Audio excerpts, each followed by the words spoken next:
Analysis छोटा सा, उसके बाद में दोबारा आऊंगा विनोद जी। मैं भी सबसे पहले तो आपके संवाददाता ऋषिराज कुमार को बधाई दूंगा। ऋषिकेश उस दिन रात को हम लोग जो है तमाम किंतु परंतु लगा रहे थे, लेकिन ऋषि तब भी डटे हुए थे और अड़े हुए थे अपने सूत्रों पर, अपनी खबर पर। और मैंने भी कहा था कि रिपोर्टर की बात पर हमें सबको भरोसा करना चाहिए क्योंकि ग्राउंड जीरो पर है, और बात सही निकली उनकी। जहां तक नीतीश कुमार की बात है, मैं न तो इसको बार्गेन मानता हूं ना हार्ड बार्गेन मानता हूं, मैं इसको स्वीकृति मानता हूं, एक्सेप्टेंस मानता हूं। भारतीय जनता पार्टी ने जो डिजाइन बनाया, नीतीश जी ने उसको स्वीकार किया। हाँ, कुछ उन्होंने अपना, जैसे होता ना कि भाई मानक जी हमको ये भी दे दीजिए, हमको थोड़ा सा 5 मिनट ज्यादा बोल लेने दीजिएगा, शो तो मानक ही करेंगे। तो उस तरह से वो थोड़ा 5 मिनट ज्यादा उनको मिल गया कि भाई बेटे को उन्होंने, बेटे वाला मामला जो है अगर अभी भी मैं अगर लगा रहा हूं, क्यों पता नहीं अभी क्या होता है, अभी तो सारे सूत्र तो भारतीय जनता पार्टी के हाथ में है। नीतीश जी ने स्वीकार कर लिया उसको, क्योंकि उनके सामने कोई बहुत ज्यादा विकल्प बचे नहीं है। अब वो नीतीश कुमार को आप 2020 का नीतीश कुमार या 2015 का नीतीश कुमार आप भूल जाइए।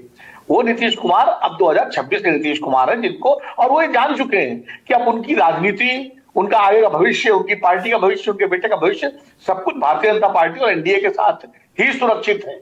इसलिए वो एक सुरक्षित कवच में, भाजपा का जो कवच है उस कवच में रहेंगे। और राष्ट्रीय राजनीति का मतलब हो सकता है उनको केंद्र में एनडीए का संयोजक बना दिया जाए, जैसे जॉर्ज फर्नांडिस थे, ये भी हो सकता है। वो अभी तक कोई पद किसी को नहीं दिया गया है, तो अगर वो हो गए तो राष्ट्रीय राजनीति, अमित शाह जी की बात सही हो जाएगी कि मतलब राष्ट्रीय राजनीति तो रहेंगे।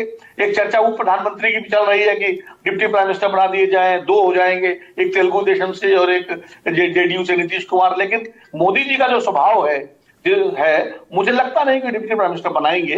बना दे तो अलग बात है, लेकिन मेरा आकलन है। लेकिन हाँ, एनडीए का संयोजक शायद बना दिया जाए उनको, एक उनका सम्मान रखने के लिए। भारत रत्न की जहां तक बात है, तो भारत रत्न तो अब सेरेमोनियल हो गया है। अब भारत रत्न तो इस तरह बट रहा है कि जिसको चाहे उसको भारत रत्न दे दीजिए, तो इसलिए भारत रत्न का वो दे दिए, भारत रत्न वो भी जुड़ जाएगा। लेकिन भारत रत्न अब कोई बहुत बड़ा वैसा आप नहीं कह सकते कि वो राष्ट्रपति उपराष्ट्रपति आप भूल जाइए, वो भारतीय जनता पार्टी अपने ही व्यक्ति को बनाएगी, वो बनाना भी चाहिए।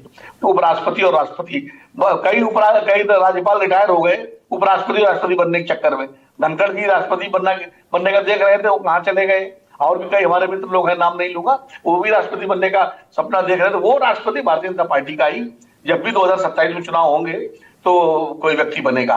तो मुझे लगता है नीतीश कुमार जी ने एक बेहतर अपना सुरक्षित जो अब चौथापन है उम्र का, उसको, और राजनीति का भी चौथापन है, उसको उन्होंने स्वीकार किया है। और भारतीय जनता पार्टी के सुरक्षित कवच में वो सुरक्षित रहेंगे। वो भूल जाइए कि नीतीश कुमार जी को खेल कर देंगे, कोई एक कर देंगे, वो ताकत। हाँ, अगर भाजपा बिहार में 50-60 सीटों पर सिमट गई होती तो नीतीश कुमार जी दूसरी स्थिति में होते। भाजपा का 89 सीट्स लाना वो नीतीश कुमार जी के लिए उसी दिन कमजोरी बन गया था कि अब पूरी तरह से बीजेपी में आश्रित है वो। ठीक है, ऑलराइट, 85 सीटें हो चाहे 80 सीटें। Okay, doctor Ajay Alok. अच्छा, अजय आलोक के बारे में सब लोग जानते हैं कि वो डॉक्टर हैं और बाकायदा डॉक्टर वाले डॉक्टर हैं, एमबीबीएस वाले डॉक्टर हैं।